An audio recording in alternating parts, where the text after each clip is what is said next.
Welcome to remix king channel.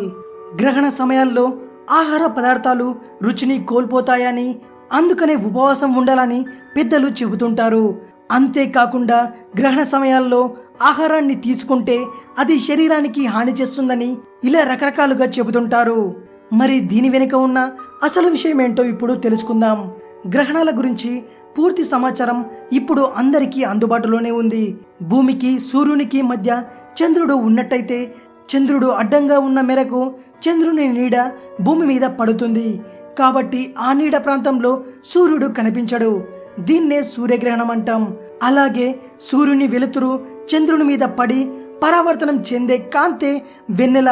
కాబట్టి అలా సూర్యుని కాంతి చంద్రుని మీద పడకుండా మధ్యలో భూమి అడ్డంగా ఉన్నట్లయితే భూమి నీడ చంద్రుడి మీద దట్టంగా పడడం వల్ల చంద్రుడు కనిపించడు.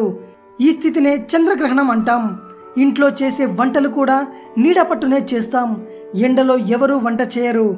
ఒకవేళ అలా చేసిన వంటను చెట్టు నీడకు తెస్తే రుచి మారిపోదు కదా. అలాగే గ్రహణ సమయాల్లో చేసిన వంట రుచి మారిపోతుందనుకోవడం కేవలం అపోహ మాత్రమే.